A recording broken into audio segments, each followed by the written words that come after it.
As somebody that's really suicidal at that point, right? You wake up in the morning and you're like, what's the meaning of life? Like you've done the degree, you got the paper, the first class, you're not working again.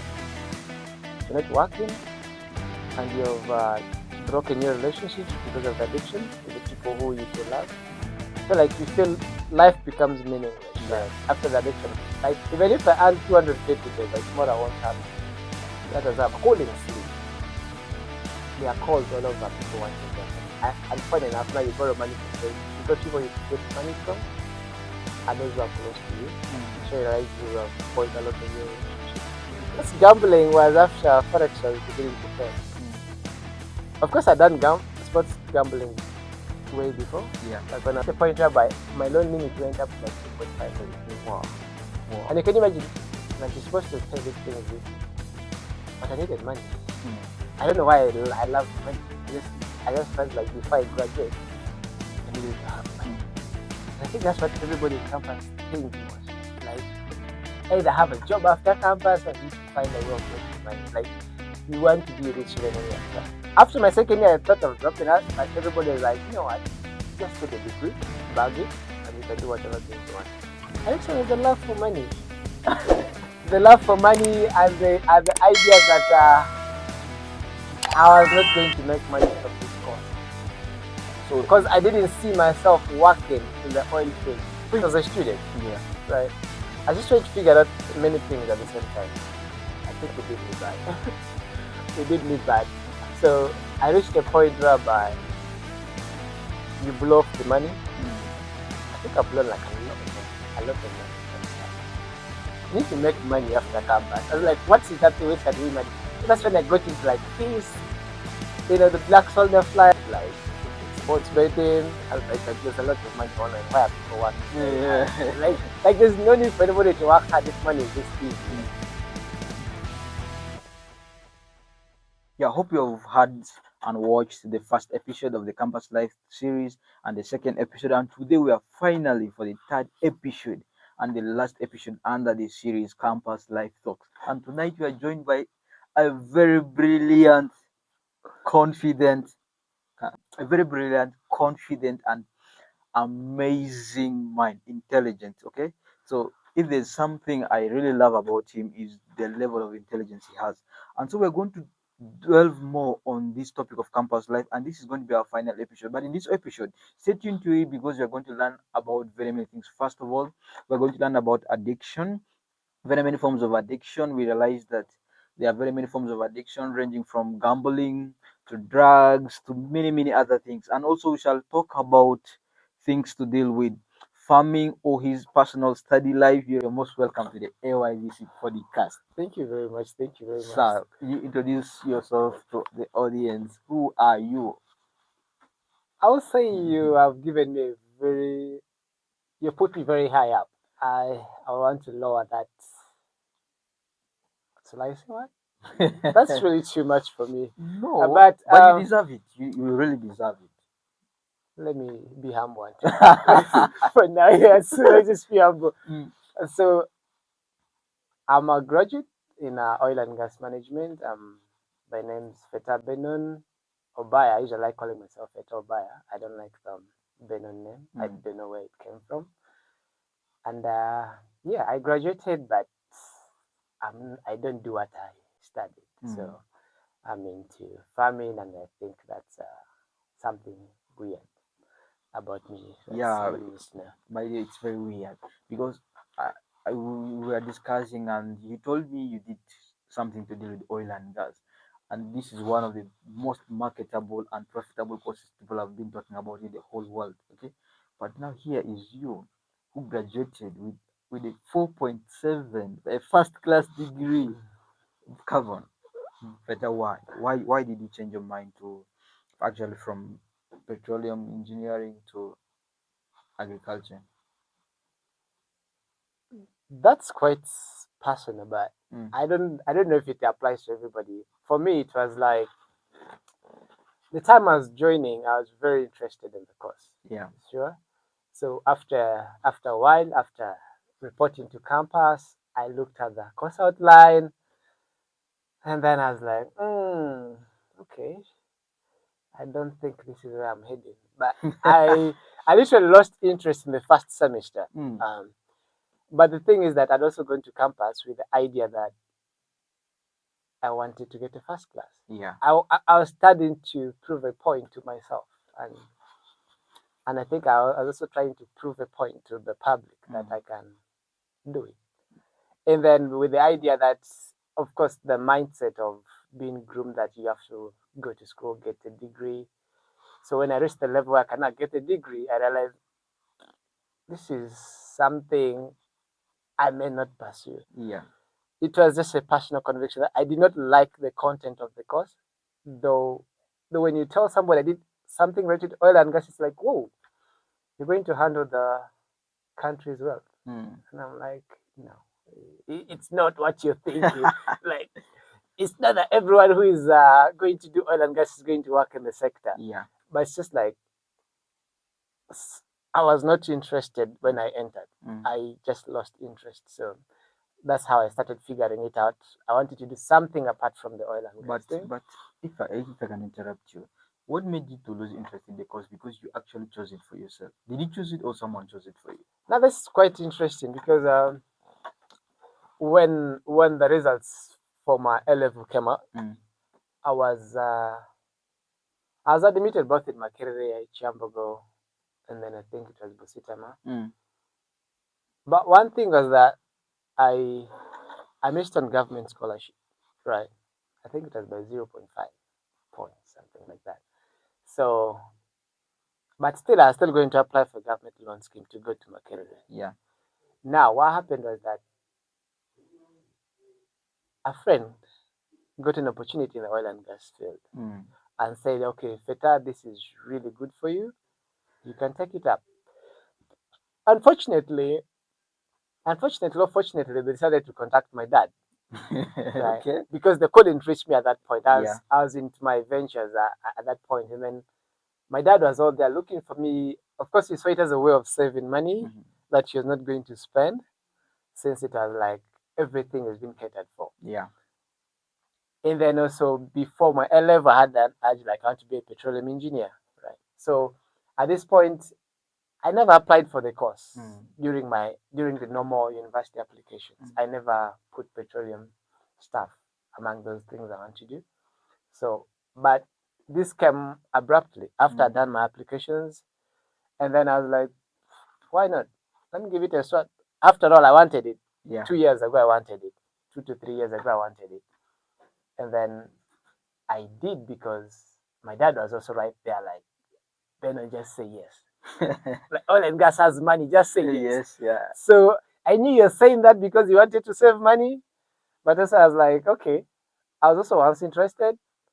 And then what makes it fun is that I go to school knowing that I'm going to do the petroleum engineering. What happens is that I reach and I see the course content. I don't see much of engineering, right? And that was my turn off. I looked at it, I was like, I thought this was going to be engineering. But the engineering was just like the basics, the basic stuff. But the main thing was business because they told me it was petroleum engineering, but reaching there, I realized it was oil and gas management, right? So realizing it was oil and gas management, I knew this is not where I want to be. But since my dad was very excited, and at that point, I want to believe he was broke at that point. Because we were really many, had a lot of siblings. We're all in school. So he saw that as a great opportunity. And I was like, I don't want to kill this man by telling him, knowing that he has no option. So I was just like, let me go with the flow. I'm going to do it, but I'm going to do my best because I was very angry on missing on government scholarships. I was like, let me just do it. And I'm going to do my best and see what happens after. But of course, towards the middle, I was like, the first class was clear it was going to come. Yeah. Because the whole thing looked easy. And then I was like, this is not what I want to do.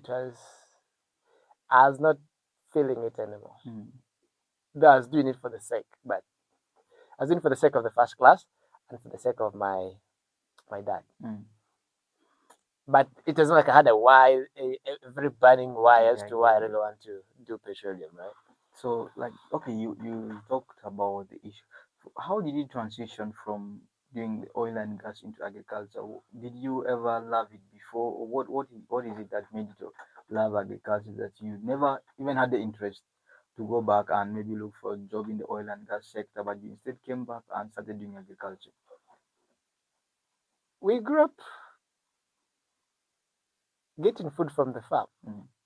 but this particular interest was not particularly because I grew up in the farm. So when I realized the course content was not what I was looking for, Yeah. now I was looking for different things to do. So I started doing computer science. I registered in the in this university, it was, I think, University of the People in the US, which Yeah. was at that time it was still new. And then they gave me like a full scholarship. So I had like two courses. I was doing like oil and gas, then I was doing computer science. And then later on, I had an uncle who introduced me to an idea of black soldier fly farming, right? Mm. He was like, okay, Feta, you know what? This thing is, we need to solve earthly problems to be able to make money. So he's like, waste is a big problem in the city. So why can't we figure it out and see how we can do this black soldier fly? Yeah. So I figured out those are enough challenges for my time at campus. So I was doing like the computer science, I was doing the oil and gas, then I started figuring out the black soldier fly because most people had failed in it. So it took me a while to actually figure out the whole thing, but at the end of the day, I dropped the computer science. Mm. The exams were at the same time with the school exams, so Oh. I couldn't take the computer science exams when the whole world knew I was doing oil and Oh, gas. gosh. So I was like, okay, let me chill the computer science and see see if I can go ahead with the oil and gas and just finish it. But otherwise, the interest from agriculture all started from the black soldier fly stuff. But the fact that the black soldier fly was a protein source, Mm. and then all I knew about agriculture was that proteins are the most expensive thing when you're doing livestock. Yeah. So I felt like I'd figured out agriculture by just coming up with a protein source, which was going to be the protein. Actually, actually, protein source which was going to solve the agricultural problems. So I felt I'd solved all the agricultural problems, and I was going to make money from agriculture. Yeah. So I was very excited. So I was like, okay, now I had an idea about fish before, but of course I never knew how it was working. I Mm. just like, okay, I'll figure this out. And I think I can figure fish out, but fish was like a hell. But yeah, it took me like a whole year to do that, Mm. to do like the black soldier fly, start the computer science. Then what about the fish? You also started doing the fish. So the Fishing. fish happened after my first year in Mm. campus. After completing the first year, then we had like a 3 months break. Yeah. So my intention was, okay, let me come and do the black soldier fly at the fish farm because the fish feed on it and the poultry feed on it. Yeah. And at that point, there was poultry at the farm and there was fish. So I reached the farm to do black soldier fly. In the 3 months, there was no internship. Mm. And then I figured out that there was hatchery in the farm, but nobody was able to do the hatchery. So I was told, okay, they have brought all the kinds of experts you may think about to try and work here, and nobody has succeeded. Yeah. And then I'm like, oh, I have a nice things to sort out here now. So besides the BSF, now like, okay, let me see how I can make this hatchery work. So I think that was like in 2022. Mm. So that's when I was okay, let me give it my time. So I did it like that period. Um, Usually we get the first year ended in December, Yeah. so we will report back in May. Yeah. So like I had a 5 months break literally to figure that out, but I didn't figure it out. I failed totally. I failed totally, but I was still interested because I liked the fact that everybody failed in it, and I felt I was going to, you know, get out there and figure things out. But of course, the black soldier fly I did it. Now I wanted to go large scale. Mm. Say, okay, now let's do 100 kilos per Okay. month, actually per day. Mm. That was the goal per day. So, and the guy who introduced me to was very excited that I'd figured it all out. So he's like, okay. So we constructed a big house. I think it was worth 15 million Wow. to scale it up. And then we went to KCCA to partner with them because they have a waste recycling plant Mm. that helps to collect all the waste in the city and process it. So yeah, there we started, but realized it didn't make business sense because we moved the waste very expensively from Kampala up to this end of Luero. Yeah. So the transportation did not make sense. So the waste was cheap, but the transportation is very Yeah. expensive. Yeah. And I tried moving around to see if I could gather waste, and it didn't work out. People started selling waste. They realized I was making something out of it. So people were like, "We're going to sell you the waste." So I said, "Okay, now this is getting too expensive. Okay, I'm out of this." So the fact that we were unable to get the waste at that point, now I gave up. We could not do the dream we had. Yeah. So we had to turn the whole building into a poultry house at that point. And then I was like, okay, now let me go to fish. And then after that, we had reported back to campus. My first year was done. So the only thing I did was every weekend I had to come to the farm. So I go to campus on Monday, early morning, like at 4 a.m., because usually there's Kampala jam. Yeah. So you have to reach town like before time. So I reach like town at 6 a.m. There's still no jam. So I go to campus by 7. I'm at campus already. I'm the only one in campus on Monday. Usually Monday I'm the first person in campus because I'm coming from the farm. That's resilience. So yeah, so that happened for the next remaining period of my life in campus. I did like every week. I don't think I missed any weekend. So like every weekend, Friday, immediately I get done with my lectures in the afternoon, You're coming to the farm. I'm coming to the farm. I'm not even going home. So from class, I go, board a taxi or a border, I go to town, I head to the farm. And that was like for the entire time I was at campus. But you're giving me a lot of questions now.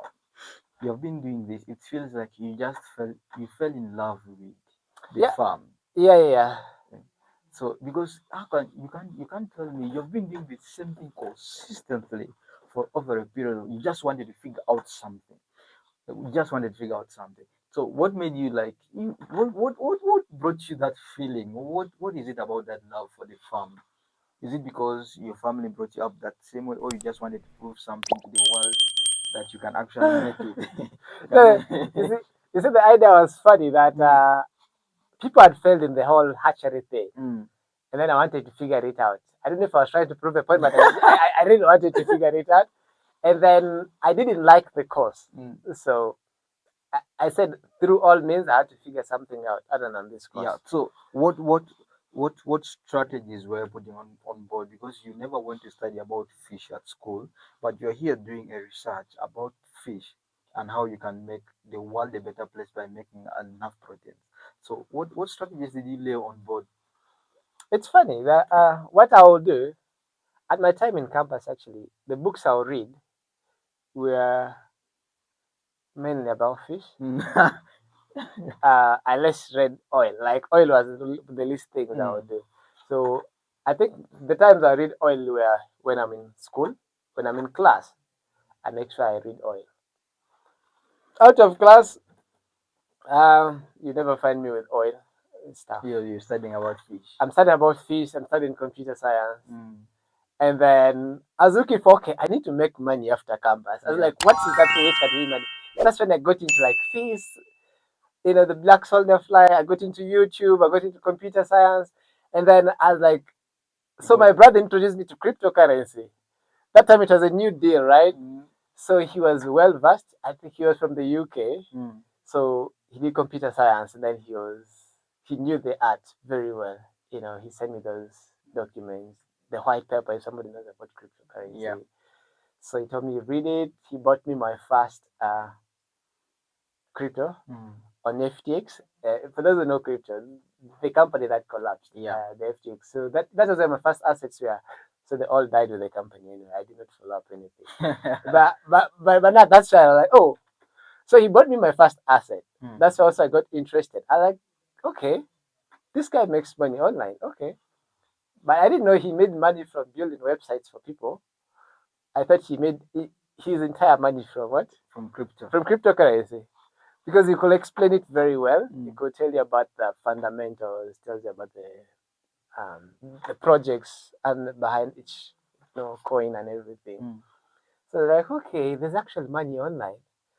So when I was figuring out the fish, all those things, and I was like, okay, I think I need to figure out Also about crypto. some money. Yeah. So he bought me my first asset. I think it was Solana for those who know crypto. Mm. I was watching it the whole night. Right. I watched the money. I don't know for what reason the beginner's luck was there with me, right? So the first assets he bought me like in a span of a week, they almost doubled. So I was like, oh man. What was the worth of those assets? No, Back he then? had only put like $30 Mm. worth of it. Mm. So within a week it was like $60. I'm like, what? This is easy money. So you are I was excited. hyped. So I was like, how do I make this money fast? Right? So now I started looking at okay, I went drop shipping. I tried drop shipping, learning about it. I felt it was boring for me. I went to affiliate marketing. It was boring. So I went to stocks. I couldn't figure out stocks. I was like, okay. So unfortunately, I landed on forex. Then I was like, oh man. So that was actually that was the point I got. Also, I introduced a bad thing. I mean, Yeah. at that point, it was bad. I got introduced to forex. Then, of course, the online money, how quick it was, how quick that money grew, and then I got introduced to like sports betting. I was like there's a lot of money online. Why are people working very hard? Yeah. Like there's no need for anybody to work hard if money is this easy. You know? Mm. So I was like, I just made over 100K without working this week. Very excited. Went to betting. And I started figuring out forex. I downloaded all books of forex, Mhm. reading them. I read like I don't know. Man, you're very like you are just so passionate about knowing forex. I think yeah. So Okay, the thing is that when I'm interested, I give it my all. mm, Right. That's one thing with me. When I'm interested in something, I give it my all. And I usually not the problem comes if you're interested in the wrong thing. yeah. So you end up losing yourself. But is cryptocurrency a scam? Mm, you can't use it as a source of income. Mm. So what do most people who do forex trading and cryptocurrencies, like what do they use it for? Do they use it as a side hustle, or what is it? What is it all about cryptocurrency and forex? I don't know where somebody goes into those things at some point. Okay, crypto. There's forex and there's crypto, right? Yeah.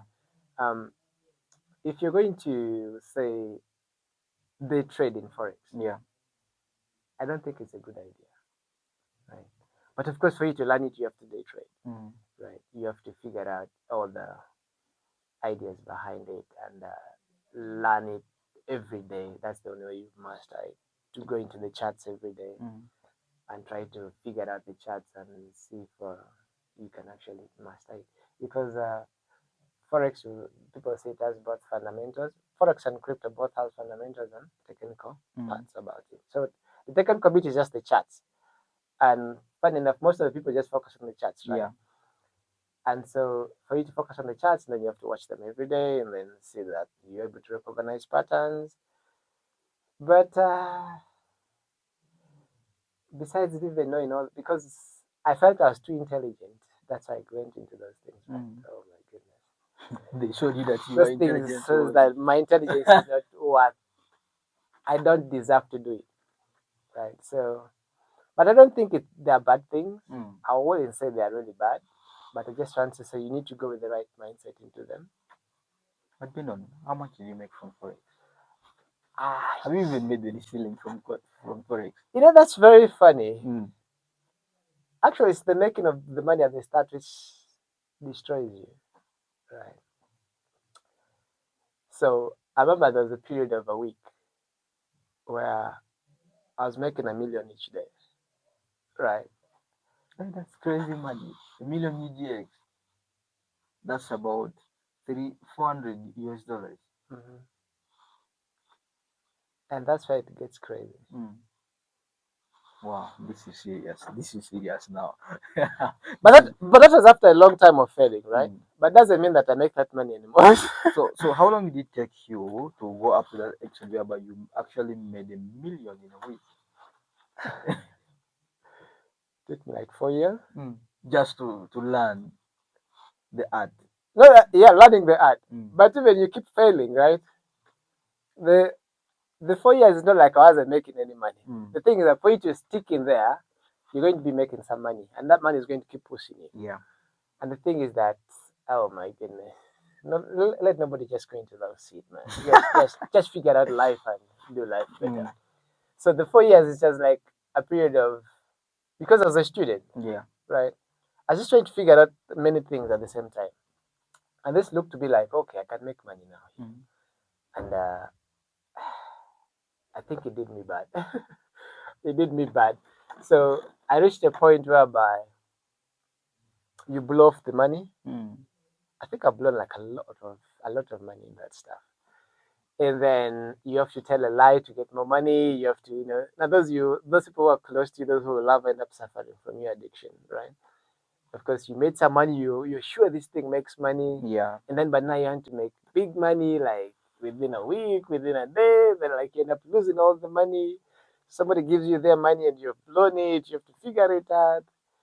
So then I got into this loan apps and okay, let me just get their money here. So I get their money, I blow it up. Just So like, this oh was my. This was during campus and you get wow. stressed. Like you've lost people's money. Mm. People are calling you for their money. And then I think the good thing was that I wasn't able to handle my school fees in my hands. I feel like I'll have blown it during. Because for sometimes, because when you blow an account, you feel like the next time you figure it out. Yeah. Like you feel like you just made a slight mistake. Mhm. But when you put money in the account, it's like the emotions still remain in there. As long as you haven't taken care of the emotions, it's just a world of, you know. So you got a 4.7. You were into addiction with forex, addiction into other things. How did you manage? How did you manage to balance your time? You had school, you're doing computer science, you're doing fishing, you're doing this and that. You're just learning, and on top of it, you are addicted with forex. Like there was that psychological stress. How were you managing all those at the same time? Because I would say for the school part, Mm. I will say the determination was there to prove a point, right? So you just wanted to prove a point. Yeah, because one point is that after my O level, like after being like the best in the district and the best in the region, and then missing on government because the pride got over me at A level. That was the most chill level for me.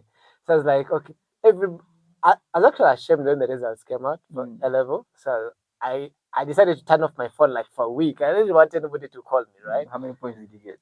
I got like 15 out of 20. So I was like, oh man.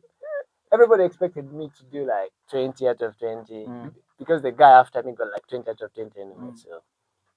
So it was like that pressure, like, oh, the expectations were too high. Yeah. And then I went to campus with the mindset that I have to redeem the name. Mm. Like I have to just get the first class. So the first year in campus, I was really dead into books. The return of Venom. I was just like, okay, I need to figure this out. So like the first semester, from the first semester, I just said it's going to be a first class or a first class. And that was the rule. The other thing helping was after I got into all these things, of course I got into them after realizing that okay, I can actually get the first class. I have a lot of time because I spent less time, but I was still able to get So it. according So, to your school was just too easy. yeah, I think the course was. I wouldn't say easy. It would be bad to say it was easy. It would be bad. Yeah, but on my side, I found it a little easy because I don't know what I should give it to, but I think it was about the aspect that I had. We really understood our learning style. Mm. That was something I will credit my level school for because it will make you understand really how you learn fast. Yeah. Right? So you go through all those tests to figure out what you're best at, to figure out all your strengths. So I went to campus, and my level was like they teach you self leadership, Yeah. time management. So the school like had no timekeeper, so it's just like you need to figure out how to manage time, and that was their rule. You need to figure out leadership for yourself. So going to campus was not like I knew how to read Mm. because that was the thing we were practicing since A level, right? So we knew how to read, and I knew my strength. I knew where I understood Yeah. better, right? I knew that if I attend lectures, I'm someone who understands better by what? By listening. And then, so I knew that strength in me. I could read, but I figured out if I listened fast, I understand what I read better. So I could go, that's why I could go to, I could have chilled lectures. But what I did is that I knew my strength. So every time I go to school, I make sure I don't miss any lecture. And I can hardly count any lecture which I missed. So how did you enter into addiction? After my second year, I thought of dropping out, but everybody is like, you know what? Just get a degree, bag it, and you can do whatever things you want. So as in school, I'm like, okay, let me bag the degree. I'll bag it. But I'm not doing it because I want a job. I'm just doing it because they said it was a fallback on. So that is what people were just saying. It's a fallback on. So everybody around me, everybody felt who loved me was saying the same thing. So I was like, okay. But of course, my dad wanted me to get a job. But deep down in me, I knew. In fact, he could send me links and then he says, have you applied? And then I lie. Like, I did apply, but I never applied in any job. I actually didn't apply for internship. So what I did, I just went to the dean. I'm like, you know what, dean? I've applied in 5 companies and none have taken me and all that. It was about, like, I was just too negative about the whole idea. So with that negativity, it made me figure out all those other things. I just tried to figure out what can I do after campus to make money. Because I knew the course was not where I want to be. So that's how I got into agriculture and all those forex, crypto. So tell me about your life into gambling, most especially sports gambling. Sports gambling was after forex was beginning to fail. Of course, I done sports gambling way before. Yeah. Like when I was in O level, and sometimes you make money out of it, but it's just one of the biggest scams. Somebody should have really go into it. So when I figured out forex wasn't working at some point, but I needed money. I don't know why I loved money. I just felt like before I graduate, I needed to have money. And I think that's what everybody in campus thinks most times. Like, either have a job after campus or you need to find a way of making money. Like, you want to be rich when you're at campus, right? So that was the mindset. And I had nothing making me money at that point, apart from the things I was trying to figure out and learn and all that. So there's nothing making money, but I needed the money. Now, the online money, that was the biggest thing. That was the biggest problem I had. The crypto money that I saw coming into my, into my account. I was like, man, there's free money on the internet. So every kind of money on the internet, I tried it out, right? Talk about affiliate market. Talk about the drop shipping things. Whatever people talk about YouTube. Talk about whatever people think it makes money online. I tried figuring it all out. I had to do courses about those things. Yeah. And after doing all that, and it's just like, you realize, okay, I don't like them, but sports betting became easy because you don't think much. You just have to put money. Your team is winning today. You lose the money. You be confident next time you win. So I got to a bad point whereby I realized, okay, putting very many matches doesn't make me money. So I decided I put few matches and a lot of money. So that was like the killer. I think it killed me more than forex at some point. I was like, oh, this is going to kill me now. I realized at some point it was going to kill me because it almost killed me. Like, I'll tell you a case in point. You know these online apps, right? For them. I reached a point where my loan limit went up to like 2.5 million. Wow. And you can imagine, like, you're supposed to pay these things weekly. Because I was paying, because of the pressure, I had to lie around to figure out how to recoup the money.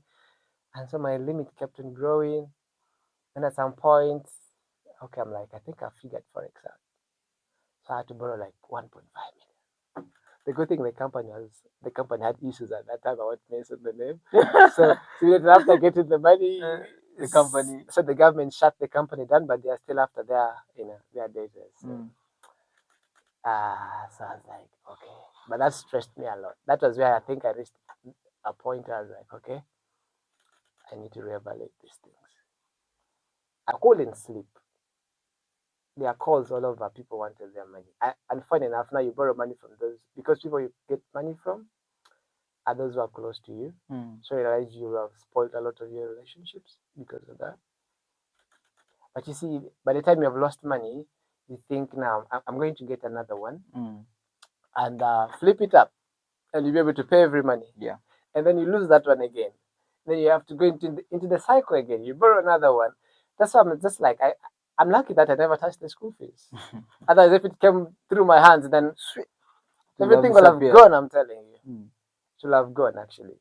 So like I wasted a lot of people's money, and I think the addictions led to lying and all that. So just you tell a lie, now you have to cover a lie. You have to, so at some point, I reached a point where everybody I could borrow money from, I had a debt.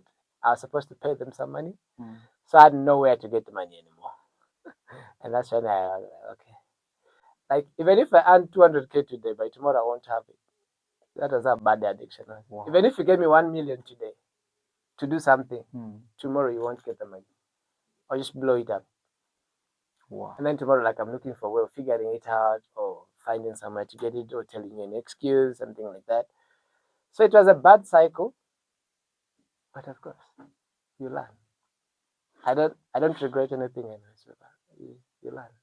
So, did you ever get into drug abuse? Because at campus there is too much peer pressure and so on. Yeah, I think we just did it because we had nothing to do. At some point, it's just like, okay, because our lectures will end at 1 p.m. And then at 1 p.m., I'm supposed to go home. Yeah. At home, all I do is figuring out fish, figuring out black soda fly, figuring out all those things. Sometimes you feel like there's too much time. Yeah. Because I'm just there reading books and watching YouTube videos, watching lectures and everything. So at some point, it's just like, what can we do? I think I felt like I don't know why I felt I had too much time. So we still had a good group. I don't know if I don't know if I should call it good, but we are good because every time before we started using drugs, we could talk sense. I don't know if we're talking sense, but yeah, we will have discussions, have strategies for school, and yeah, at some point have discussions as the group. So we figured out what some other person did not know. But anyway, I wouldn't say the drugs were an addiction. We just did it because we just felt it was fun. We felt it was fun, and we would do it after campus. But reach a point where we take liquor to go to class just to be happy. Because we had like some afternoon lectures, and then you're like, they're going to be boring. So during last time, you guys go take some liquor, come to class, and it's just like, it's fun. But I wouldn't recommend it because at the end of the day, it puts pressure. That's where the addictions for gambling come in. So that's where part of the addictions for gambling, you need the money, right? And so you want to flip. Somebody give you money, you want to flip it so that you have excess money. Yeah, those are one of the troublesome things. I think the drugs are bad news, especially for somebody who is not earning money, a student. You don't need to go into them unless you get free salary from your parents. But if you're not, then you need to chill it off. Actually, it leads to addictions. About all these addictions, and one of the reasons as to why you had all these addictions was you had enough free time. All right. So, how did you overcome all these challenges, all the addictions that you went through, and even became one thing you never told your people is, in fact, you're amongst the best students. In fact, the best student in your course by then. And then, how did you overcome those challenges? When I was at school, the thing was that I did not overcome the addictions that I had So you overcome them after campus. after campus because it really stuck around, and I had to live with them. It was a painful journey. It's only that from the first year, I never had them that much. From the first year, I kind of set a pace. So the whole class knew, like, oh, this guy performs. So it's like they made me the class coordinator. So every time there's anything, I'm the one in charge. So if there's a discussion, I'm the one in charge. I think that helped me with amidst the addictions. So even if there's a discussion and I wasn't there, it was hard for it to take place. Yeah. So meaning before, I was forced to learn things before then the class learns them. Right? There's some points where we had accounting lectures and people were really confused about accounting, and I think there's a time I missed the lectures, but people still wanted me to discuss for them. So I had to go read it for myself so that I can discuss it. So the idea that I was to teach was, I think, the biggest help for me. Like at campus, I was in a position I had to teach my colleagues, right? Yeah. So that is one thing which actually made the performance a little bit easy because I was put in that position of a teacher. So I had to figure things out. So if the class did not figure it out, then I have to figure it out so that I can help. And I think that was what? I don't know. I don't know if that answers your question. Okay. So after all those experiences, what is that one lesson you picked from all the experiences you had to go through, and what could you tell any person who's also going through those same experiences? For somebody, the first thing is just to make sure that whatever you're going to study in campus, you really like it. Because whatever caused all the things I did was because I didn't like what I was doing, right? The course came as a coincidence and everything, so I wasn't like I did not personally apply for it, right? So, and then doing it, I was already biased about it. When I look at the course content, I was already biased. So the first thing is this: you should know what you want. Yeah. I mean, that stops a lot of evil things from coming in the brain. As long as you really know what you want, you're going to stop a lot of those things because you have a reason to work to achieve it. But ever since I did not choose it, so I was floating in air. So the wind was carrying me everywhere. Whatever came, I went with it. So, I mean, like the Bible says, man, without vision, people perish. Yeah. And that was the motto for my A level, right? So it kind of aged well. Like at campus, really, I didn't see any future in the course. So that's entirely the first thing anybody should really do before you go to campus. I really wish you take the time after A level to campus to figure out. Really need to develop, learn, understand yourself, and figure out what you want. Yeah. So what experiences did you gain from all these addictions? Finding myself. So you found yourself in all these addictions? Yeah, the addictions were, I wouldn't say they were bad. That's why I don't regret anything, right? I would say the addictions made me understand myself. At some point, I lost contact with almost everybody because of hiding from people, right? And I realized I was alone. And why I was alone was because I couldn't control myself. I didn't. Now, that's when I knew I'd lost myself. So at this point, I need to figure out myself to be able to get back. As somebody that's really suicidal at that point, right? You wake up in the morning and you're like, what's the meaning of life? Like you've done the degree, you got the paper, the first class, but you're not working anyway. You're not working, and you've broken your relationships because of the addiction with the people who you could love. So like you feel life becomes meaningless, right? After the addiction, life becomes a little bit meaningless. Like you don't see value in people anymore. You don't see value in relationships anymore. Generally, you don't see value in life. And I think it's at that point, that's a breaking point. Somebody may either choose to commit suicide or get up and figure it out. But for some reason, I feel that's always the point where anybody who commits suicide reaches, and it's like you no longer see tomorrow. When you see tomorrow, you don't see hope. Yeah. And that was, I think, where I reached. So at that point is where now, for some reason, I wanted to now figure out. I was like, God, I think you don't make sense. Yes. So I really lost myself. And I felt like, you know what, God, I've been very bright. And I can't take the shame of this amount of failure. Right. And I think I've failed in that as a shame to talk about myself to anybody. And so I I didn't know what to do at that point. But I questioned God. And I was giving up on him. Yes. By that point you have to make a choice. That was when I made the choice to find myself. Deliberately so I had to start, okay, what does why am I this way? Why have I been addicted? Is it pride? Of course, you've finished the degree. I mean, the pressure comes after the degree. Yeah. When at campus, I didn't feel the pressure that much because the expectations were lower, right? And you find that, okay, now since you're very academic, I think the academic brightness is a bad thing. At some point, it causes a lot of problems, right? So after getting the degree, so the expectations are different. Yeah. From family, from friends, from those who have been seeing you grow. And so that was where the breaking point after campus is where the real story of actually becoming suicidal comes to.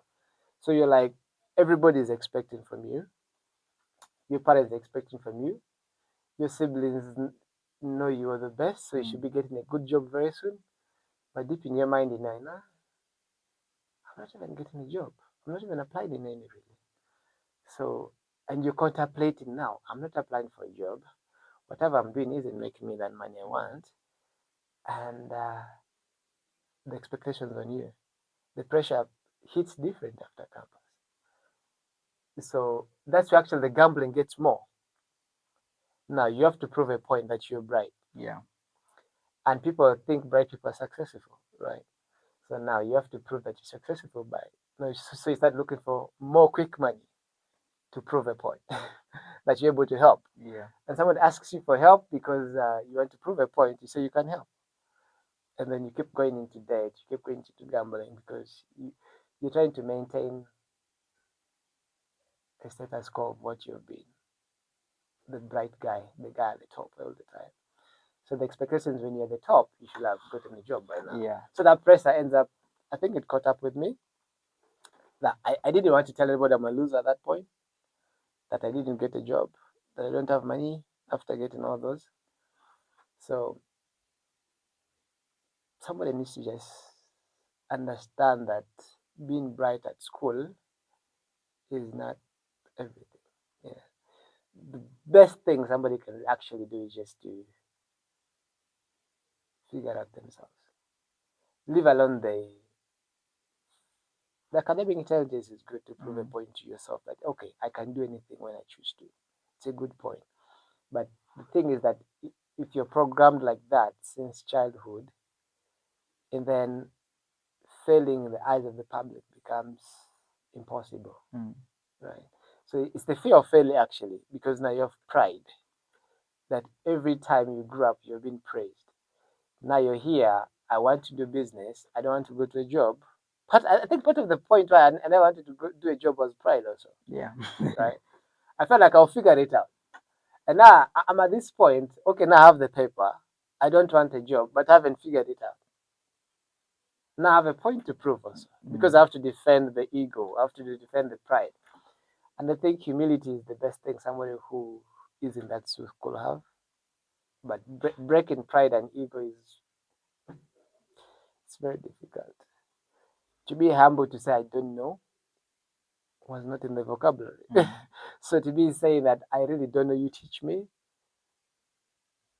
was good when I was curious as a child. But now as an adult, I think I was just programmed. Yeah. So I reached the point where like, okay, failure is not my thing.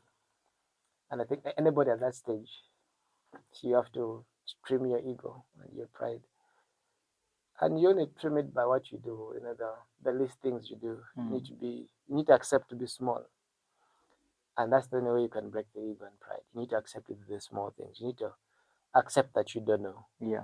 You need to accept that there's somebody better than you. And the real world, it's the humble ones who win at the end of the day. You learn it. Now, somebody in my school learned it the hard way when everything is failing, right? You'll have to figure out that, oh, it's actually the humble. It's not about what you know. Because I don't know this wisdom, really. Knowledge is just because academic success is just knowledge, really. Yeah. Yeah. But wisdom is, I think, hits better. But that knowledge is very it deceives a lot. Yeah. It really deceives. And I see many bright people.